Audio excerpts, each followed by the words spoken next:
औरत जी पर्दे में अल्लाह जो कसम क़ीमत है। मां कसम खणी तो ॻाल्हि ॿुधायां, मुंहिंजा भाइर मुंहिंजी भेनरियूं, मुंहिंजो कसम सिर्फ़ु इन जे लाइ खणणो हूंदो आहे जेका ॻाल्हि सची हुजे। मां सची बि ॻाल्हि कयां थो, के कसमनि ते यकीन कंदा आहिनि। ॾिस न, अल्लाह रब्बुल अर्शिल अज़ीम काथे काथे पंहिंजो बि कसम खणे थो, असां क़ौम खे सम्झाइण जे लाइ, असां क़ौम खे हिदायत ॾियण लाइ।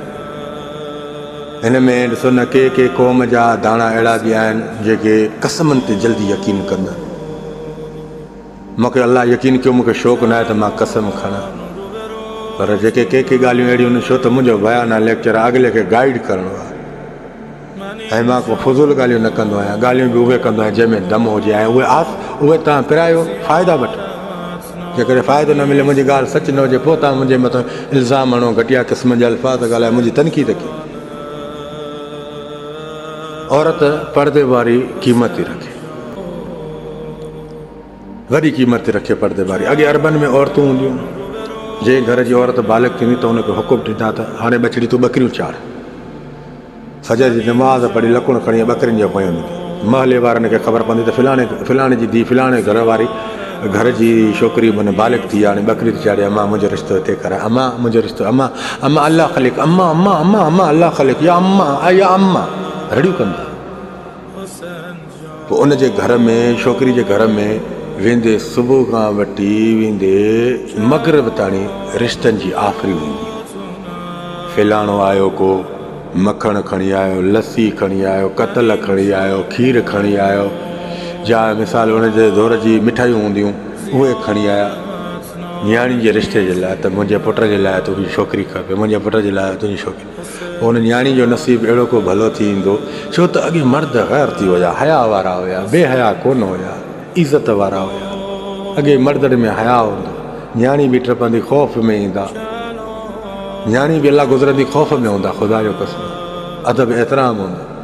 हाणे न्याणियुनि पंहिंजो पाण अदब एतिराम विञाए छॾियो, इहे चॾा पाए या पाण खे सरियाम ज़ाहिर करे पंहिंजे पाण खे विञाए छॾियो। पोइ उन न्याणी जो रिश्तो थी वेंदो, अल्हम्दुलिल्लाह उहा न्याणी ॿारनि सां पंहिंजो घर करे विधी, ख़ुशहाली ज़िंदगी गुज़ारींदियूं। अॻे अरबन में इहो हूंदो, बालिग थी ॿकरियुनि चाढ़ण जे लाइ मोकिलींदा। ॿकरी चाढ़ण जो मक़सदु छा आहे त माना असांजे घर में बालिग छोकिरी वेठी आहे, जंहिंखे खपे त अचे रिश्तो खणी। पोइ नसीब जी ॻाल्हि आहे, 10 रिश्ता अचनि, पोइ 10 मां हिकिड़ो त को न को चूंडिजी वेंदो। अॻे रिश्ता ईअं मिलंदा, ऐं हाणे इज़ी लोड ते 500 रुपए ते माना हिकिड़ो रस्ते में लाइन मिलाइण ते रिश्ता था थी वञनि। उहो ख़बर न आहे सील पैक बि आहे या बिना सील वारी आहे।